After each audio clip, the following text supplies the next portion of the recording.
Assalamualaikum warahmatullahi wabarakatuh. Waalaikumsalam warahmatullahi wabarakatuh. Apa kabar ibu-ibu semua? Sehat, Bu. Hai. Halo. Halo. Hai. Hai hai. Halo. Halo halo. Hai. Alhamdulillah suksesnya tepuk tangan buat kita semua. Oke ibu-ibu, jadi pertemuan kita pada kali ini di tanggal berapa ini ya Bu? 18 ya Bu ya? Iya, Tanggal 18 Juni 2020 kita akan membahas tentang materi modul kesejahteraan sosial disabilitas dan lansia. Nah, sebelum kita masuk kepada pertemuan ini, saya mau tanya dulu sama ibu-ibu. Kira-kira nih Bu, untuk pertemuan yang kemarin, ada nggak yang masih ingat topiknya kita bahas tentang apa? Tentang penelantaran anak Bu. Penelantaran anak dan eksploitasi Anak. ya kan? Alhamdulillah semua ibu-ibu sudah ingat. Tentu ibu-ibu sudah mempraktekkannya di rumah ya Bu ya. Sudah dipraktekkan Bu? Jangan Penelantaran anak. maksud saya sudah dipraktekkan apa hal-hal yang kita lakukan sebagai orang tua. Oh iya, anak kita udah Bu. bukan berarti kita menelantarkan anak Bu. enggak. Ya Bu. Nah, ibu-ibu kita masuk pada langkah pertama ini Bu. Lansia. Kira-kira kalau saya tanyakan tentang lansia, apa sih yang terbesit di pemikiran ibu-ibu ini? Tua, Bu. Tua. Bangka bukan? Bukan, Bu. Ya. Ibu? Tuh Bang Bu. Pantang Bu. Nenek-nenek Bu. Nenek-nenek, kakek-kakek ya Bu? Iya. Ya, Tuh Bang apalagi kalau istilahnya kami Bu. kalau di kampung orang ibu ya. Bang ya. Tua. Oke. Jadi ibu-ibu di sini kita akan membahas tentang memahami daripada lansia. Itu nenek Lansia. Jadi berdasarkan WHO ada beberapa golongan yang dikategorikan dalam lansia itu. Yang pertama ada yang bantu bisa baca saya. Ini yang bisa bantu. Kenapa Bu lansia Bu? Oke, nggak bisa baca. Kacamata ini. Oke, jadi saya bacakan aja.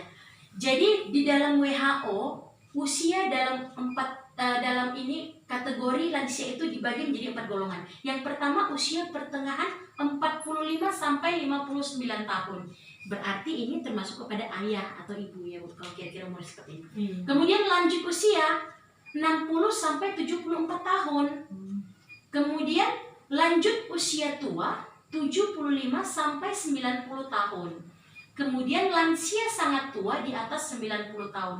Mungkin kalau di atas 90 tahun ini uyut ya Bu ya. Uyut ya. Unyang-unyang Bu. Iya, ada lagi Unyang atasnya. kami Bu. Nah, menurut Unyang. Undang-Undang Nomor 13 Tahun 1998, ketentuan umum pasal 1 itu ayat 2, lanjut usia adalah seseorang yang telah mencapai usia di atas 60 tahun dengan catatan lansia mendapat bantuan PKH usia 70 tahun ke atas. Benar ya Bu? Benar Bu. Semalam kan ada ya Bu ya KPM kita yang 70 tahun ke atas yang dapat bantuan ya kan Iya, Bu? Bu. Sedangkan yang 70 tahun ke bawah kalau dia lansia tunggal dia tidak dapat bantuan lagi ya Bu ya. Iya. Itu dia ketentuan dari Kemensos. Baik, kita terus belajar ini Bu. Kira-kira ibu-ibu kenapa kita harus peduli kepada lansia? Kenapa coba? Saya Bu, karena udah lemah ya harus peduli lah Bu. Sudah lemah ya Bu? Iya, Sudah butuh rentang, bantuan. butuh bantuan, nggak kuat lagi ngapa-ngapain.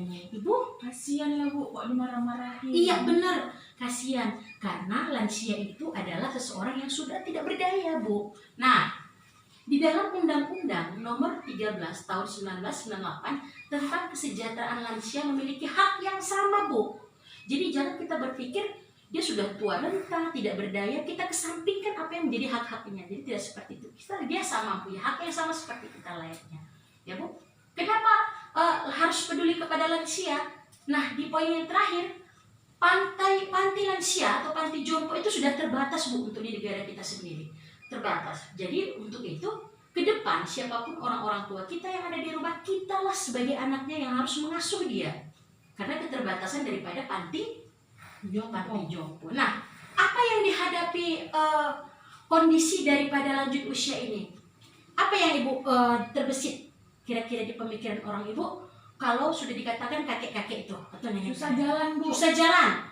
Ada lagi? Susah makan Bu, giginya nggak ada. Iya. Termasuk nggak Bu kalau rambutnya itu beruban? Iya lah Bu, Iya. nenek tua, nenek peot, Nah, itu terjadi kepada orang-orang yang sudah lanjut usia, seperti gangguan pergerakannya sudah mulai lemah, kemudian panca inderanya sudah mulai rabun. Kita biasa melihat itu ya Bu ya. Kemudian gangguan apalagi Bu? Gangguan saluran kencing, ini yang paling sering dirasakan oleh anak. Karena kadang kan orang tua itu mau kencingnya di lantai ya Bu ya. Jadi harus sebagai anak kita lebih sabar lagi ya Bu ya. Bu. Kemudian apalagi Bu kalau dalam lansia ini permasalahannya? Ada dia psikososial atau diri dan hubungannya dengan orang lain.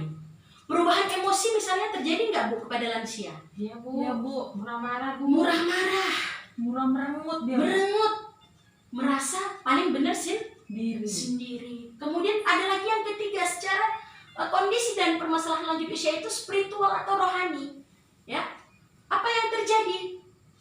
Ini Bu, jarang beribadah, menjadi orang yang kurang bersyukur, selalu berpikir negatif, Takut tidak mati Bu. takut mati, ya benar.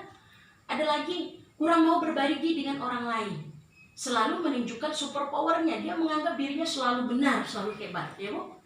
Kemudian apalagi Bu?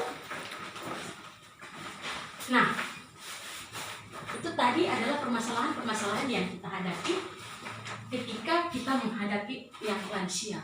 Kemudian sebagai anak, ada prinsip melayani lansia. Yang pertama, tidak memberikan stigma atau cap kepada lansia. Contohnya, kamu nenek-nenek jangan ikut campur urusan orang muda. Itu tidak bisa ya Bu.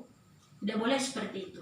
Kita harus tetap hormati dia, hargai dia. Karena kita hari ini adalah lansia di masa yang akan datang. Kita adalah calon-calon lansia Bu. Ya Bu. Kemudian tidak boleh mengucilkan, menghindari sikap sensitif misalnya, tidak mudah marah, tersinggung ya Bu. Kemudian tidak membesar-besarkan masalah, menghindari sikap belas kasihan yang berlebihan. Kemandirian, memberi kesempatan pada lansia menunjukkan kemampuannya, karena keluarga adalah sebagai sumber pemecahan daripada masalah. Oke, ada lagi yang mau Ibu pertanyakan terkait lansia ini Bu? Cukup Bu, udah pas. Udah paham Bu. Karena masing-masing kita sudah punya modul ya Bu, dan ada buku pintarnya. Nah, di mana nanti ada Ibu baca kira-kira hal yang kurang dimengerti, Ibu bisa tanyakan langsung kepada kita sebagai pendampingnya ya Bu. Iya Bu. Terima kasih atas perhatiannya. Assalamualaikum warahmatullahi wabarakatuh. Waalaikumsalam warahmatullahi wabarakatuh.